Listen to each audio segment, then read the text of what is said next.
Hello दोस्तों, नमस्कार। आज में हम बात करेंगे पल्लव डायनेस्टी के बारे में। जो यूपीएससी एग्ज़ाम हो, यूपीपीसीएस एग्ज़ाम हो या अदर कोई स्टेट एग्ज़ाम हो, उसके लिए इम्पोर्टेंट है। यहाँ से क्वेश्चन पल्लव डायनेस्टी से बाहर नहीं होगा, क्योंकि मैं अब सीरीज लाऊंगा एक टॉपिक वाइज। पल्लव डायनेस्टी और चोला डायनेस्टी, तो ये सारी जो होंगी वो सब चीज़ आएंगी। ठीक है, आगे बात करेंगे कि पल्लव डायनेस्टी से क्या एडमिनिस्ट्रेशन रहा इनका और क्या चीज़ें इसमें इम्पोर्टेंट हैं जो यूपीएससी एग्ज़ाम, यूपीसीएस एग्ज़ाम या किसी अदर स्टेट एग्ज़ाम के लिए इम्पोर्टेंट हो सकती हैं। ठीक, कॉम्पिटिटिव एग्ज़ाम जो भी है सबके लिए इम्पोर्टेंट है। तो सबसे पहले स्टार्ट करते हैं, पल्लव डायनेस्टी कहाँ से स्टार्ट होती है।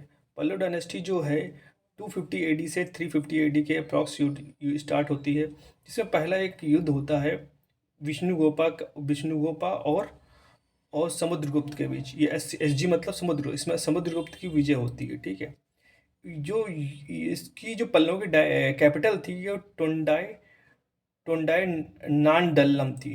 क्या थी? टोंडाई नांडल्लम। ठीक है, इसने इंस्क्रिप्शन कुछ इशू किए थे। इंस्क्रिप्शंस जो इशू किए थे उनमें से कुछ हैं, ये प्राकृत भाषा में थे और संस्कृत भाषा में होते थे। ठीक है, इनिशियली जो होते थे वो इंस्क्रिप्शन जो थे वो प्राकृत और संस्कृत भाषा में थे। बाद को संस्कृत और तमिल में इंस्क्रिप्शन छपने लगे, पढ़ने लगे। ठीक है, ठीक है, पहले इस प्राकृत प्राकृत भाषा थे में और संस्कृत भाषा इंस्क्रिप्शन लिखे जाते थे। बाद को क्या हुआ, संस्कृत और तमिल में हुआ। संस्कृत कॉमन रही, लेकिन तमिल एक एक्स्ट्रा ऐड हो गई। ठीक है, जो इसका पल्लव का शासन काल है, जो टाइम पीरियड है, वो मेन स्टार्ट होता है 575 से 909 सेंचुरी के बीच में। ठीक है, इसी के बीच इसका क्लाइमेक्स आता है या पीक पे जाता है। तो इसमें इम्पॉर्टेंट एक एक रूलर होता है, इसका नाम होता है शंभा विष्णु। इसको फाउंडर भी माना जाता है पल्लव डायनेस्टी का। क्या नाम होता है? शिम्भा विष्णु इसे first ruler of the line है। ठीक है, इसने डिस्ट्रॉय कर दिया था कलभराज को। किसने? कलभराज होते थे, कलभर्स होते थे, उनको इनको ने खत्म कर दिया था। और इसने डिफीट किया था रूलर कौन? चोलास को। चोलास को हरा के इन्हें पल्लव पल्लव की जो पल्लव डायनेस्टी थी उसको टोंडाई मंडलम में स्थापित किया था। कहाँ? टोंडाई मंडलम में इसने स्थापित किया था। ठीक है, चुल्लास को हराया था। किसने हराया था? शिम्भा विष्णु ने। ठीक है, अब यहाँ से इतना याद रख लेना है कि शिम्भा विष्णु के बारे में, फाउंडर एक तरह से है ये। ठीक है, अब आ जाते हैं इनका क्रोनोलॉजी और कौन कौन इसमें शामिल होता है। तो सबसे पहले अगर देखा जाए तो महेंद्र वर्मन फर्स्ट होता है। कौन होता है? महेंद्र वर्मन फर्स्ट जो होता है, वो उसकी जो टाइम पीरियड है वो 600 से 630, 600 से 630 एडी है। ठीक है, 600 से 630 एडी है। ठीक है, और इसने क्या किया था, इसके समय पुलिकेशन ने अटैक किया था और कैप्चर कर लिया था नॉर्थ ऑफ दी पार्ट। इसका नॉर्थ पार्ट को कैप्चर कर लिया था। ठीक है, इसने। ठीक है, इसमें इसमें इसके समय कॉन्फ्लिक्ट चल रहा था किसका? पल्लव और चालुक्यों का। चालुक्य ही तो था पुलिकेशन सेकंड। ठीक है, और इसमें देख लीजिए great builders of the cave architecture. ठीक है, केव आर्किटेक्चर का बात करते हैं तो ग्रेट बिल्डर्स से टेम्पल के जो कहाँ पाए जाते हैं उनके नाम देख लिए, कहाँ कहाँ ये टेम्पल्स या केव, रॉक कट केव्स जो थी, रॉक कट केव जो थी वो कहाँ पाए थे? वेल्लम में, महेंद्र वादी में, दालावलानुरू, पल्लावरम और मंडा मंडगापट्टू में। ठीक है, और तिरुचिरापल्ली में। कहाँ? तिरुचिरापल्ली में। ये यहाँ पर ये रॉक कट्स केव्स पाई गई। ठीक है, अब इसके बाद ये फॉलोवर जो था किसका था? ये जैनिज्म का फॉलोवर था। किसका फॉलोवर था? जैनिज्म का।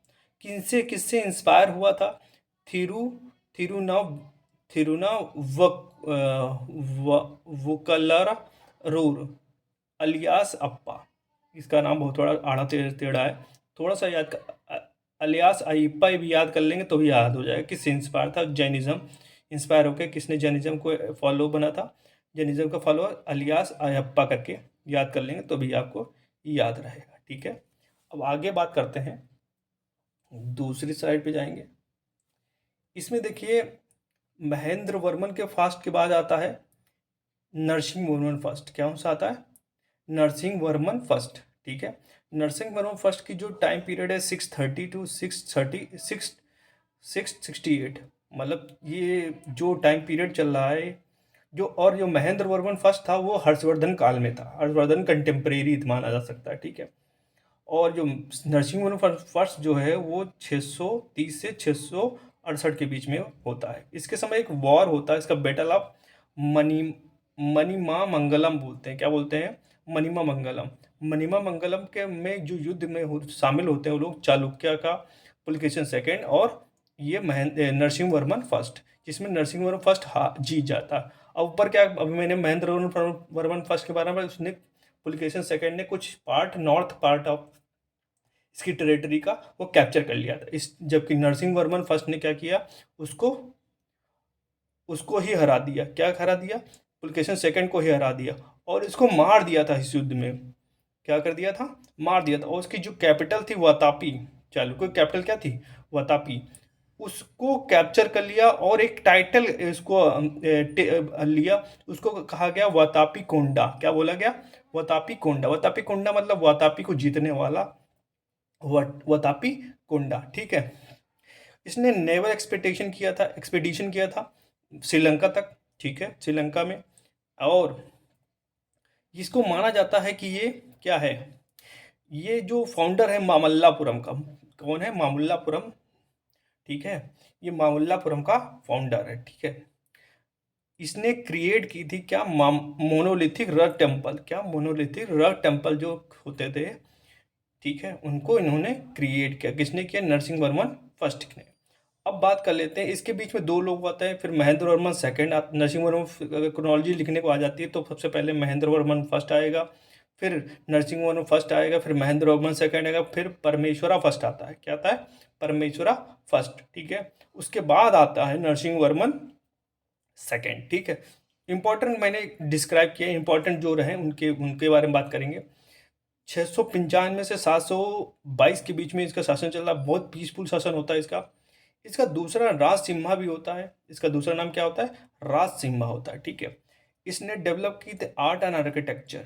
इसने 100 टेम्पल जो होते हैं तमिलनाडु में पाए जाते हैं, मामल्लापुरम में, ठीक है, उसका निर्माण करवाया, उसको स्टेबलाइज करवाया, उसको बिल्ड करवाया। और कैलाश टेम्पल जो है, कैलाश टेम्पल कांची में है, उसको इसने बनवाया था। इसके समय डांडिन एक संस्कृत कवि हुए, लेखक हुए, इसके कोर्ट में रहते थे। कहाँ रहते थे, उसके कोर्ट में। डांडिन जो था संस्कृत का स्कॉलर, वो कहाँ रहता था, इसके ही कोर्ट में रहता, नरसिंह वर्मन सेकंड के, ठीक है। बात समझ में आ गई।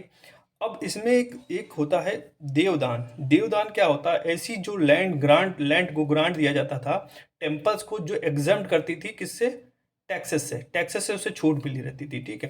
तो एग्जाम्प्टेड कहाँ से होती थी, टैक्सेस से। कौन सी, देवदान बोलते थे। क्या होते थे, देवदान। देवदान मतलब टेम्पल में देव रहते हैं, उनको दान कर दिए, उस पर टैक्स नहीं लग सकता, ऐसी लैंड को बोलते थे क्या, देवदान, ठीक है। आगे बात करते हैं,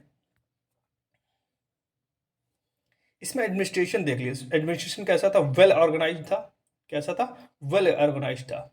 ये इकोरू क्या है, इकोरो और सोरू मट्टू।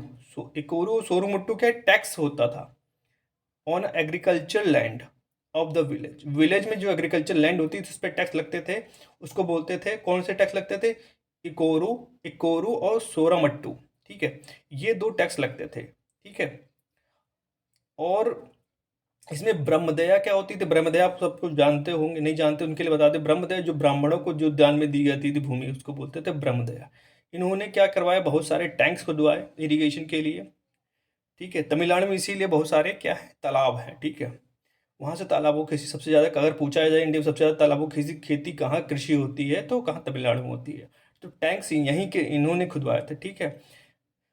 जैसे महेंद्रवाड़ी है, ठीक है, ऐसे बहुत सारे हैं। अच्छा, इसमें एक बात है, ठीक है, और इसमें क्या होता था, लैंड टैक्स का प्राइमरी सोर्स था, जो इनका शासन था इसका प्राइमरी सोर्स क्या था, लैंड टैक्स था, ठीक है। और जो इसमें जो असेंबली होती थी उसको सभा बोलते थे, विलेज असेंबली को क्या बोलते हैं, सभा। और कुछ कमेटी होती थी, क्या होती थी, कुछ कमेटी होती थी उसको असिस्ट करने के लिए, ठीक है। तो ये हो गया। आगे बात करेंगे, इसका एजुकेशन और आर्किटेक्ट लिटरेचर से कैसा क्या मामला था। क्वेश्चन तो क्रिएट होते हैं। सोसाइटी कैसी थी देख लीजिए पहले। सोसाइटी इसमें थी, कास्ट रिजिड थी, कास्ट सिस्टम रिजिड था इसमें। Witness of the rise of the Shaivism and वैस्विनिज्म।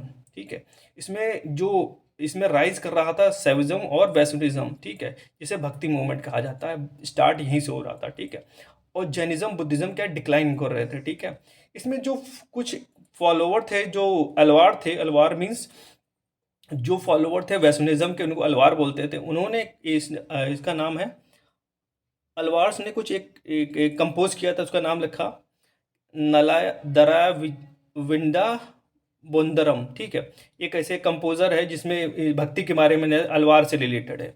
और है देवाराम, जिसको कंपेयर किया नयनार ने। ठीक है, ठीक है, नयनार ने कंपेयर, इसको देवाराम बोलते हैं। ठीक है, ठीक है। और इसमें धर्मपाल जो है, इसने नालंदा विश्वविद्यालय का जो यूनिवर्सिटी का हेड भी था। धर्मपाल क्या था?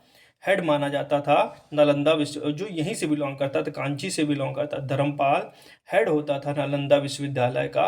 वो कहाँ, यहीं से बिलोंग करता था, कहाँ से?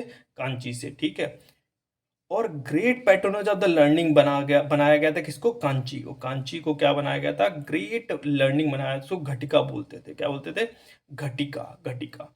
इंसेंट क्या बोलते? इंसेंट सेंटर ऑफ लर्निंग मानते थे कांची को। ठीक है, इंसेंट सेंटर ऑफ द अगर लर्निंग माना है तो कांची को माना जाता है। ठीक है, इसमें इसके कुछ बौद्धिस्ट राइटर था, बुद्धिस्ट राइटर था, उसका नाम था दिंगा दिन गंगा, क्या दिनंगा ऐसे बोलते हैं। ठीक है, बुद्धिस्ट था, इसी कोड में था, इन्हीं के समय था, पल्लवों के समय। एक दंडिन मैंने बताया, जो कि नरसिंह वर्मन सेकंड के समय था। किसके समय था? नरसिंह वर्मन सेकंड के समय था। ठीक है, उसके बाद हम बात कर लेते हैं पेरुन देवा दूर। जो पेरुन देवरंदरुल था, वो नरसिंह सेकंड के समय था। इसने ट्रांसलेट किया था महाभारत का। महाभारत को उसने तमिल में ट्रांसलेट किया था, उसका नाम रखा था भारता वैन बरन। क्या? भारता वैन बरन। ठीक है, ये तमिल में थी। ठीक है, लास्ट टॉपिक बचा है आर्किटेक्चर। आर्किटेक्चर में देखिए इसने क्या करवाया था। इसमें जो हम बात करेंगे तो ये सीतना वासल जो पेंटिंग है, सीतना वासल पेंटिंग यहाँ से ही पाई जाती है, पल्लव डायनेस्टी से बिलोंग करती है। अगर इंट्रोड्यूस करने जाएं, अगर कहें introduction of the art and जो टेम्पल का था, ठीक है, रॉक कट टेम्पल्स जो है, तो स्टार्ट किसने किया है? वो पल्लव डायनेस्टी ने किया है। इसमें द्रविडियन स्टाइल का जो आर्किटेक्चर है टेम्पल का, उन्होंने स्टार्ट किया है पल्लव डायनेस्टी ने। इनिशिएट किया है केव टेम्पल्स। कैसे? केव टेम्पल्स इनिशिएट जब किया था तब केव टेम्पल से स्टार्ट किया था, और जब उनका जो पीक पहुंचा तो स्ट्रक्चरल टेम्पल्स पे स्टार्ट हुआ है। किसने? Structural temple. ठीक है, स्ट्रक्चरल टेम्पल। ठीक है, तो सबसे 4 स्टेजेस की मानी जाती है टेम्पल्स की, कितनी है? 4 stages, first second third 4 stage. जो फर्स्ट स्टेज जो बनवाया है, जो महेंद्र वर्मन फर्स्ट ने बनवाया, M1 मैंने लिख रखा है, M1 मतलब महेंद्र वर्मन फर्स्ट ने बनाया। इसमें रॉक कट टेम्पल्स आते हैं। कैसे आते हैं? रॉक कट टेम्पल्स आते हैं। ठीक है, ठीक है, रॉक कट टेम्पल्स आते हैं। इस पे आता है नरसिंह वर्मन सेकंड। नरसिंह वर्मन सेकंड ने जो बनवाए हैं वो टेम्पल रथ टेम्पल बनवाए हैं। कैसे? रथ टेम्पल है, उनको रथ टेम्पल बोलते हैं। ठीक है, पांडव टेम्पल बोलते हैं। क्या? पांडव टेम्पल बोलते हैं। ठीक है, पांडव रथास बोलते हैं। ठीक है, और नरसिंह वर्मा सेकंड ने जो स्टार्ट किया था, वो जो सही स्ट्रक्चर था, स्ट्रक्चरल टेम्पल स्टार्ट किया था, उन्होंने नरसिंह वर्मा सेकंड ने स्टार्ट किया था, जिसमें कैलाश सॉरी हाँ, कैलाशनाथ का टेम्पल है कांची में। ठीक है, इसको बहुत बढ़िया एग्जांपल मानते हैं टेम्पल आर्किटेक्चर का, बेस्ट एग्जांपल। मामल्लापुरम में इसने स्टार्ट किया, शोर टेम्पल बनवाए थे मामल्लापुरम में, ये भी स्ट्रक्चरल टेम्पल थे। इसमें देखो कुछ इंपॉर्टेंट टेम्पल्स हैं जो इन्होंने बनवाए हैं 4 स्टेज के। इसमें है वैकुंदरा पेरुमल टेम्पल,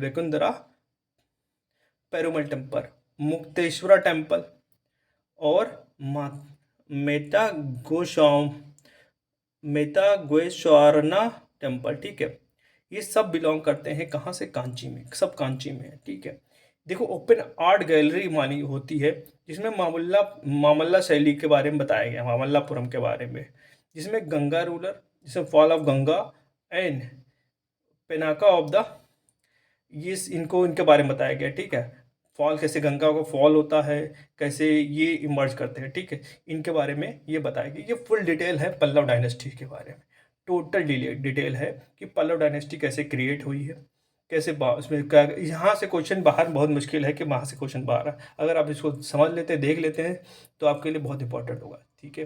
ये इंपॉर्टेंट है, कोई भी एग्जाम हो कंपटीशन का, उसके लिए इंपॉर्टेंट है। अगर कोई डिटेल्स पढ़ना चाहते हो यूपीएससी के लिए, यूपीपीसीएस के लिए, उसके लिए बहुत इंपॉर्टेंट है। Thank you so much.